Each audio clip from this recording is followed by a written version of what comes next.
Well, my name is Christine Anderson. I'm an elected representative for the German people in the EU Parliament, and I try to serve their best interest. If you give executive powers to a non-elected body, then you no longer have democracy, you no longer have accountability of elected officials, and who will the citizens hold accountable for have been taken away their rights? Who will they hold responsible for this? In theory, and I have to say in theory, elected representatives, they run the risk of not being elected again if they screw up. But a non-elected body, the citizens have no recourse anymore whatsoever. And this is not how democracy is supposed to work, because you are taking away the rule by the people for the people.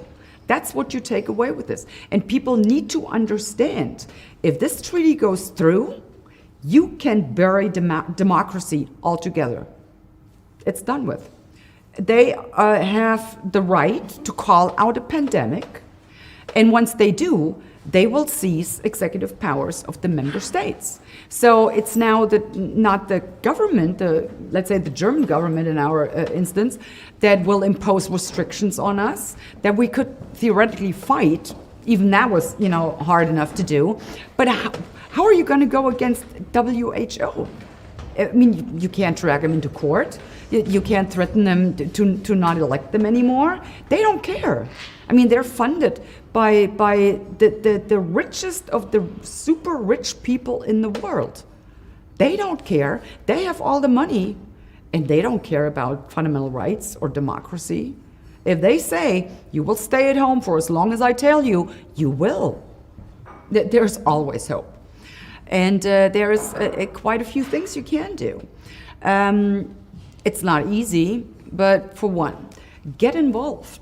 Take an interest in what's actually happening, because that's part of their game. They're removed these decision making so far away from you. They're counting on you to no longer care, so they can do whatever the hell they want, without you ever knowing it. So get involved. Stay on top. And I know this is hard because they're doing everything to make it as hard as possible. I mean, a lot of people nowadays work 2 jobs. I understand when you're coming home and having worked 2 jobs, you don't want to be bothered with politics or decision making, none of that. But you have to, because if you don't, then they will walk all over you, and that's what they're doing. I mean, there's a lot of things going on, and you kind of need to see the big picture.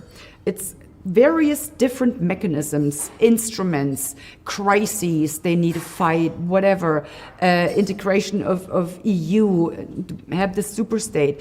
But you need to see the big picture, the goal of all of this. It's abolition of democracy, taking away your freedom, and it's no longer to abide by the rule of law. That's what they're trying to do. So get involved. Now, luckily, MEPs are elected. So write to your MEPs and let them know what you do not want. And if they vote for this, that, or the other, then tell them, I will not vote for you anymore.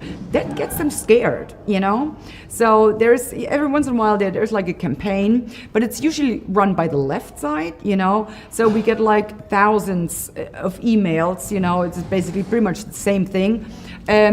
Urging us to vote for this or not vote for this or whatever. But that's what people need to do. Let your MEPs know what you will tolerate and what you will not tolerate. And let them know in no uncertain terms that you will not stand for anyone taking any rights away from you. Another thing you could do, if you don't want to write emails, it might actually be better to write letters to their offices. Pointing out an issue that you do not agree on. Organize, talk to people. If there is, other citizens around you organizing protests, join them, voice your opinion. Be there, be in our faces, because that's what we need in order to represent your interests. So, like I said, get involved, and for God's sake, turn off your TV. Seriously, I turned off my TV a long time ago, and I will have to say it was very beneficial to my mental health.